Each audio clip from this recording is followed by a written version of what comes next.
Bismillahirrahmanirrahim. Jadi kebahagiaan ini pula yang harus kita latih dalam melakukan ketaatan. Tapi kalau kita sudah tidak bahagia dengan taat itu bahaya sekali. Paling tidak kan baru ngajarkan gitu masa ada bisa meraktekkan gitu. Jadi pura-pura soleh. Tapi memang obsesi saya terbesar atau cita-cita saya terbesar memang setiap ngaji saya ingin orang mukmin semuanya itu bahagia. Dengan bahagia itu mereka tidak neko-neko ingin mencari kebahagiaan lewat jalur apa maksiat. Sehingga dalam konstitusi ulama yang ditulis di kitab-kitab usul fikih, dan itu kitab yang saya kaji, selalu saya kaji, itu membela-bela sesuatu yang mubah itu sampai luar biasa.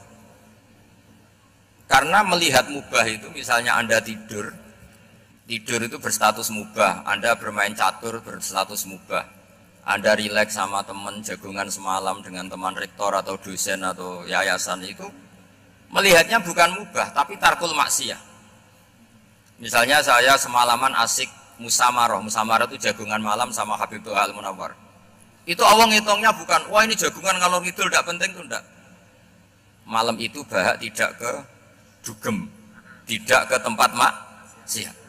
Sehingga ada ulama yang mengatakan mubah itu enggak ada.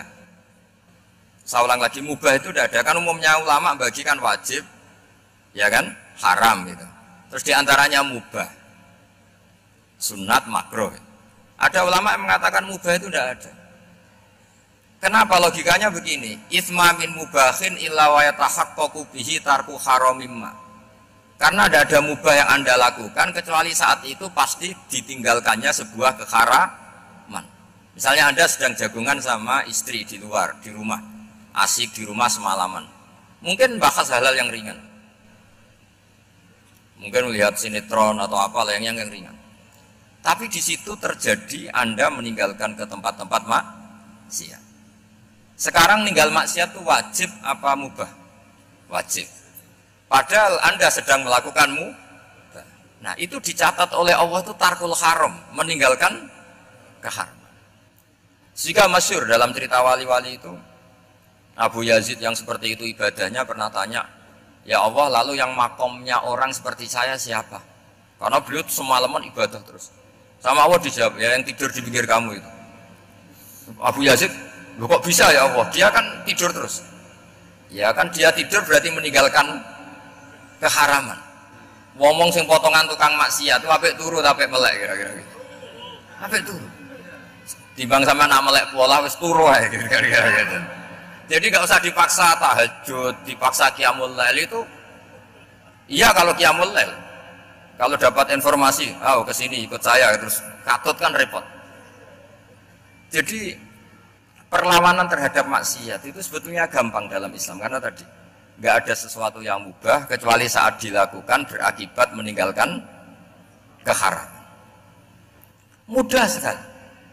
Jika banyak orang jadi wali itu karena melakukan mubah. Itu ada orang jadi wali itu karena sering makan. Ya makan biasa itu. Karena ketika makan, ya Allah betapa doifnya saya. Katanya saya presiden, katanya saya rektor, saya kiai. Ternyata kalau nggak makan tuh lemes. Apa hebatnya makhluk yang bergantung makhluk yang lain, yaitu makanan. Nah karena seperti itu terus dia al-laja ilallah, terus dia sungkeman yang Allah. Betapa lemahnya saya. Sebab itu ketika Quran mengkritik dengan tanda kutip kemungkinan Tuhannya Isa bin Maryam, itu ngeritiknya sederhana Quran itu. Mal masih ibnu Maryam illar rasul qad khalas min qablihir rusul wa ummuhu siddiqah kana yaqulanit ta'am. Isa itu tidak Tuhan, wong dia makan. Kamu kebayang nggak misalnya punya Tuhan, wah tadi Tuhan mampir ke rumah saya, dia lemes, setelah tak kasih makan sehat lagi gitu. Itu kan nggak kebayang gitu. Tapi Tuhan marung di rumah saya, lemes tak gratisin, kayaknya tidak punya uang gitu. Setelah makan, wah gairah lagi. Kebayang nggak punya Tuhan seperti itu. Sehingga Quran kalau gojlok sederhana, karena yaqulanit ta'am. Sehingga wali-wali itu kalau makan itu sadar lemahnya dirinya, betapa dirinya tergantung makanan. Sesuatu yang tergantung itu artinya tidak hebat, tidak Tuhan. Jadi untuk menjadi wali, untuk menjadi dapat ridhonya Allah itu sebenarnya sederhana. Termasuk ada cara jadi wali yang agak kacau, tapi ini ya benar, asal niatnya benar. Kita sudah punya uang, kurang banyak uang lagi. Itu Nabi Ayub, itu kan seorang nabi. Pernah diuji Allah, ini ada di Sahih Bukhari. Nanti kamu tanya, hadisnya sahih enggak? Ini ada di Sahih Bukhari. Kadang orang kota itu aneh, enggak ahli hadis tapi tanya, sahih enggak? Padahal dia kan dibodoni sahih, yang ngandel saja. Jadi kadang ya aneh. Oh enggak tahu kok tanya gitu. Itu Nabi Ayub itu sudah kaya, pas itu sudah kaya. Bukan cerita yang masih miskin, memang sudah kaya. Beliau di kamar dihinggapin satu belalang dari emas. Setelah belalang itu dikejar, ternyata yang jenis itu banyak, semuanya dari emas. Ngambil sana sini, ini yang kesak ini dipenuhin, saku ini dipenuhin, sampai banyak. Sama Allah digojlok, kamu itu nabi saya, kenapa kamu mengumpulkan harta sebanyak itu? Kamu itu nabi saya kok rakus? Jawabannya Nabi Ayub unik. Ya Allah, siapa yang bisa kenyang dari rahmatmu? Ya, jadi kalau kamu punya uang 1 miliar, kok ingin 1 miliar 100, ingin 1 miliar 200, itu cara ngitung bukan uang. Ya Allah, siapa yang bisa kenyang dari rahmatmu? Karena rahmat Allah tidak terbatas, sudah Gusti tenang saja. Meskipun saya gini, rahmat Anda tidak akan habis. Sehingga waroi ada ilmunya, tomak juga ada ilmunya, termasuk ragus itu juga ada ilmunya. Misalnya begini, ini contoh rakus yang ada ilmunya begini. Ini saya beri contoh. Mungkin yang boleh niru orang-orang soleh, kalau nggak soleh jangan. Imam Syafi'i ini cerita nyata. Imam Syafi'i itu dulu ketika ngaji masih muda itu nggak suka sama guru yang kaya. Kebetulan dia punya guru miskin terus. Namanya Sufyan As-Tsauri, itu miskinnya Masya Allah. Sufyan bin Uyainah juga miskin. Jadi dia miskin, punya guru miskin terus. Sehingga idolanya ya sama guru-guru yang miskin. Suatu saat guru-guru ini menyarankan dia ngaji Imam Malik. Imam Malik itu kaya raya. Itu babutnya Imam Malik kalau diinjek itu mata kakinya tidak kelihatan saking hal itu. Imam Malik itu gaya. Kalau ngaji di kursi tinggi terus pakai bukhur itu, pakai jubah Arab yang mahal. Pokoknya mewah kali Imam Malik.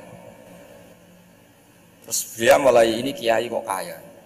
Kemudian setelah beliau alim tanya, saya harus ngaji siapa setelah ilmu jenengan habis kira-kira gitu. Kata Imam Malik, sudah kamu tidak usah perlu ngaji saya, kamu sudah alim alama. Terus Imam Malik datang ke Baki. Zaman itu Baki itu semacam kayak rentalan ya, semacam Grab lah kalau dulu itu. Mana kafilah yang mau ke Irak? Ya sudah terus. Oh kita mau ke Irak. Ini antar ke Muhammad bin Hasan As-Syaibani. Itu dibiayai sama Imam Malik. Grabnya ya dibayarin, itu kafilahnya itu ya dibayarin. Imam Syafi'i disangoni surrotan min dhahabin. Jadi satu kepes uang dikasihkan. Itu pernah tak hitung semurah-murahnya itu sekitar 60 juta. Imam Syafi'i mulai mikir, kiai yang saya kritik lomo, sing kiai miskin tak puji, gak pernah ngamal kan, tentu orang miskin kan. Setelah datang ke Muhammad bin Hasan As-Syaibani, beliau itu pakar usul fikih, muridnya Abu Hanifah. Beliau al-usuli, pakar usul fikih. Itu Muhammad bin Hasan As-Syaibani itu kalau ngitung emas, itu di ruang tamu. Uangnya miliaran, emasnya banyak. Dari kota ini dipindah ke kota ini, emas kalau ngitung di ruang tamu. Bukan di kamar, di ruang tamu. Imam Syafi'i tambah kaget. Imam Malik kayak gitu sudah saya soal, malah ini kaya raya. Setelah Imam Syafi'i kelihatan kaget, digojlok sama Muhammad bin Hasan As-Syaibani karena beliau senior. Atajabu min hadza, kamu aneh melihat ini? Iya. Kenapa? Ulama kok kaya raya. Terus kata Muhammad bin Hasan, ya sudah, uang ini tak kasihkan orang-orang fasik, binti gue demenan, gue nyabu, gue macam-macam. Oh jangan, nanti dipakai maksiat. Oh jenengan mawon sing suka. Semenjak itu Imam Syafi'i rubah. Kamu ridho kalau yang punya prestasi seperti itu adalah orang-orang fasik? Ridho enggak? Enggak kan? Maka didoakan ini. Nah, itu namanya berpikir secara usuli. Kamu jangan hanya nuruti karena berpikir waroi terus kamu benci kekayaan, benci pangkat, benci apa, tidak bisa seperti itu. Karena pangkat dan kekayaan ketika dikelola secara kesolehan maka akan menjadi energi positif yang luar biasa. Semenjak itu Muhammad bin Hasan As-Syaibani berhasil mendidik Imam Syafi'i. Sampai akhirnya keterusan Imam Syafi'i berpendapat kalau orang Islam bisa bikin rumah tingkat, kok punya rumah reok, itu haram. Akhirnya keterusan. Kalau bisa jadi bupati, kok jadi ketua RT juga haram. Karena al-Islam ya'lu wala yu'la alaih. Islam itu luhur, bukan bisa diluhurin. Sehingga rata-rata orang Syafi'iyah, termasuk kiai-kiai Indonesia, itu rata-rata ya agak-agak politikus. Ya agak-agak kedonyan, mungkin sebagian ya kedonyan tenan gitu. Karena nggak ridho gitu loh. Kalau kesempatan itu dikuasai orang fasik, kemudian menjadi kekuatan maksi. Coba kalau bupati itu orang yang fasik, kemudian programnya supaya rakyat senang semalaman dangdutan yang purno misalnya, supaya rakyat senang dibolehkan dugem, dibolehkan judi. Tapi kalau yang jabat orang soleh kan ada beberapa perda yang menolak penyakit apa? Masyarakat. Jadi kamu jangan melihat bahwa kepangkatan ini hanya sebagai alat korupsi, alat otoriter, enggak. Asal kena orang soleh, maka ini menjadi energi kesolehan atau energi positif. Sebab itu ketika Allah muji para nabi yang soleh, diantaranya disifati apa? Faqad ataina ala Ibrahim al-kitab wal hikmata, terusannya wa atainahum mulkan azim. Dan Nabi Ibrahim dan keluarganya tak kasih kerajaan yang besar. Nah sekarang masih banyak orang yang cara pandang menyoal seperti itu salah secara usul fikih. Karena secara usul fikih kesempatan yang baik tentu harus diperjuangkan oleh orang-orang yang soleh. Karena ini supaya jadi otoritas yang positif. Itu dulu ada latihannya. Jadi orang dulu itu gampang sekali ketika milih miskin ditanya, kenapa miskin? Saya ingin hisab saya ringan. Tapi ketika mereka kaya, yang soleh, supaya harta ini tidak dipakai orang yang nanti dipakai maksiat. Kita misalnya orang soleh kok mau pangkat, karena kita ada ridho, kepangkatan itu dipegang orang maksiat, kemudian menjadi energi maksiat. Begitu juga seterusnya. Maka ulama dulu itu rileks. Sampai Syekh Nawawi Al-Bantani itu nanti bisa dicek di tafsir Qul hal yastawil ladzina ya'lamuna wal ladzina la ya'lamun. Beliau muji-muji ulama. Kemudian ada seorang yang agak hasud mungkin. Tanya begini. Hebatnya ulama itu begini-begini. Terus ditanya, tapi kenapa kita sering melihat ulama ngantri proposal di rumahnya bupati gitu. Sementara bupati nggak pernah datang ke ulama ngaji ihya.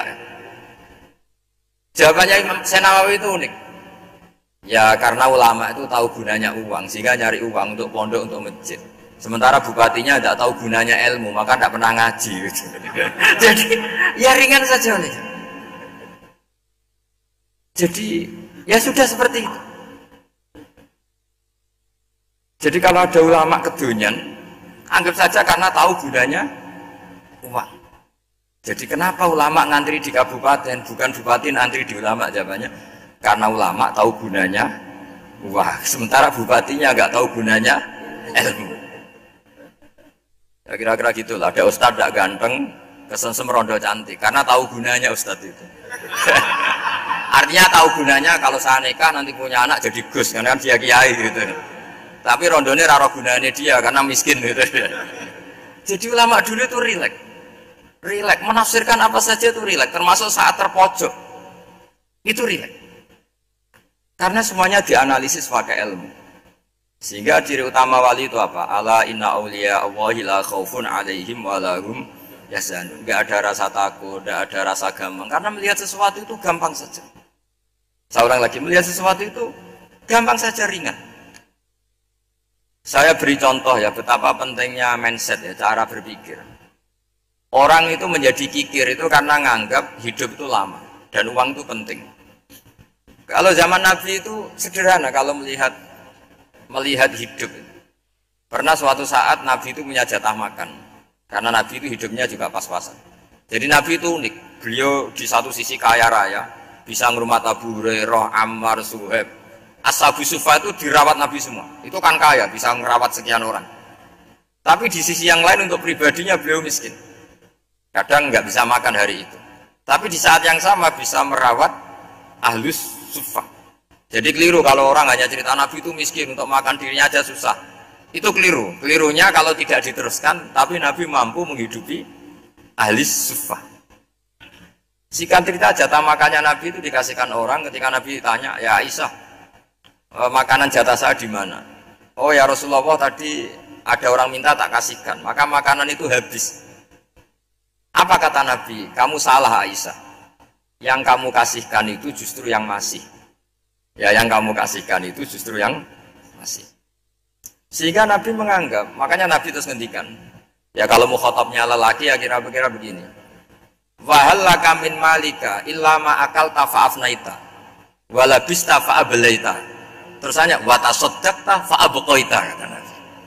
Harta kamu ya kamu makan kemudian ke WC jadi kotoran, atau punya pakaian mewah nanti rusak. Wa tasaddaqta fa'abqaita. Ada yang kamu sedekahkan, yaitu yang abadi sampai akhir. Sehingga banyak pengusaha yang mencintai saya setelah tak ajari hadis itu, misalnya punya uang 1 miliar karena dia spekulan atau pedagang rawan bangkrut, disedekahkan ke masjid 50 juta, yaitu yang abadi. Jadi kalau suatu saat bangkrut, dia masih punya uang 50 juta di akhirat. Jadi Nabi itu mengajari sedekah itu apa? Ya sedekah itu pengabadian uang. Kalau kita kan enggak, bilang sedekah itu nguras uang. Itu pikirannya setan, dan pikirannya orang Islam. Itu cara berpikir setan, bukan cara berpikir umat apa? Sehingga Sayyid Ali Zainal Abidin itu kalau ada orang minta, kemudian beliau ngasih, itu beliau bilang gini, marhaban biman hamala zadi ilal akhirah. Matur nuwun nggih jenengan sembeto sangu kula nate. Jadi dianggap teller saja. Orang yang minta uang beliau itu dianggap tukang nyatet bank itu. Karena sudah ditabungkan, ya sudah. Kalau kita kan enggak, wah pengemis tuh ganggu gini-gini. Kecuali pengemis profesi ya mungkin kita agak-agak enak. Pada zaman akhir itu ada pengemis apa? Profesi, jadi repot. Terus tak beri contoh lagi kebahagiaan ketika kita milih Islam moderat. Islam kita diajarkan guru-guru kita, utamanya oleh guru kita Mbah Maimun. Saya juga sering ketemu beberapa ulama dunia, termasuk Habib Umar. Saya juga ikut sowan ke sini pas beliau sama Habib ini Hasan Toha Putra di sini sama orang-orang moderat. Itu cara berpikir juga luar biasa indah. Beliau pernah cerita ya, beberapa ulama banyak yang cerita itu. Saya pernah diceritani seorang alim ketika ada orang ekstremis itu mau ngebom di tempat maksiat. Kebetulan yang maksiat itu kebanyakan ya orang Islam. Karena di negara yang mayoritas Islam. Ditanya sama Syekh Sa'rawi. Syekh Sa'rawi itu mufassir top di mana? Mesir. Ini mau tak habisin karena mereka orang Islam kok maksiat terus. Terus ditanya sama Imam Sa'rawi. Laumatu ala khini ma'asihim aina masiruhum. Kalau mereka mati dalam keadaan maksiat, mereka kemana? Ya ilanar, mereka pasti masuk neraka. Terus ditanya sama Imam Sa'rawi. Wahal masiruhum ilanar muradun nabi amlah. Punya umat maksiat kemudian mati masuk neraka, itu yang diinginkan Nabi apa enggak? Ya tidak aja. Ya sudah, enggak usah dibom, ditunggu tobatnya kata. Karena kalau mati dalam keadaan itu ke neraka, dan itu tidak yang diinginkan Rasulullah Sallallahu Alaihi Wasallam. Terus ekstremis ini menjadi tobat, tidak berpikir ekstremis pasti. Jadi orang itu harus berpikir mindset yang baik. Meskipun kadang berpikir baik itu ya agak-agak kacau. Ada seorang wali majdud itu kalau berdoa agak kacau, tapi nggak bisa dibantah. Masyhur itu doa itu. Ini sekaligus ijazah, tapi kalau sebelum wali nggak boleh. Itu datang ke makamnya Rasulullah SAW. Terus doanya itu begini. Ya Allah, sekarang terserah engkau. Ya Allah, sekarang terserah engkau. Jika saya kamu jadikan orang soleh, jika saya engkau jadikan orang soleh, maka surra habibuk, maka kekasihmu ini senang. Yang susah musuhmu yaitu setan. Tapi kalau engkau menjadikan saya orang fasik, maka yang susah kekasihmu, yang senang musuhmu. Jadi kan punya dua pilihan itu. Wah itu kan doa tapi kayak teror itu. Ya jadi berdoa di Raudhah. Wah itu pasti mandi itu karena agak-agak maksa Tuhan itu. Ya Allah, engkau punya dua pilihan. Jika saya jadi orang soleh, maka kekasihmu ini senang. Musuhmu yang susah yaitu setan. Tapi jika saya jadi orang fasik, maka musuhmu yang senang, kekasihmu yang susah. Mohon terserah jenengan, mau menyenangkan kekasihmu, apa menyenangkan musuhmu? Gitu. Kira-kira gimana? Kalau tertarik boleh doa itu dipraktekkan. Tapi kayaknya kalau copy paste itu nggak keren, apa? Jadi dulu orang itu muamalah sama Allah dan Rasul itu rileks. Rileks itu nyaman karena ya tadi kul bi fadlillah wa bi rahmati fa bidzalika falyafrahu. Sehingga Imam Izzuddin bin Abdissalam itu ngendikan innalladzina yarmunal muhsanatil ghafilat. Di antara kebaikannya ibu-ibu atau mbak-mbak ini harus berstatus ghafilat. Perempuan-perempuan pelupa, ghafilat itu pelupa. Pelupa dari kenikmatan maksiat sehingga mereka in dengan taat. Misalnya ada ibu-ibu atau mbak-mbak atau juga bapak-bapak tahajud, kemudian nyaman dengan tahajud itu. Kira-kira terbersit enggak ingin maksiat? Enggak kan, karena sudah nyaman dengan tahajud, dengan taat. Maka dibutuhkan kenyamanan dalam beribadah. Sebab itu ala bidzikrillahi tatmainnul qulub. Makanya saya termasuk kiai yang setiap ngaji itu happy, seneng. Karena ini untuk kampanye, seneng dengan ngaji, dengan taat itu sudah luar biasa. Kayak apa kalau mereka senengnya kalau nunggu melakukan maksiat. Jadi termasuk bentuk perlawanan kita terhadap maksiat adalah usahakan kamu tuh sebahagia, seneng dengan taat. Istiqnas billah, mu'anasah billah, farah billah, itmi'nan tumakninah billah. Sehingga ini mencukupkan kita tidak berkebutuhan maksiat. Meskipun kita ya manusia, pasti suatu saat atau sudah pernah maksiat. Serasa diceritakan lah, itu mesti gitu.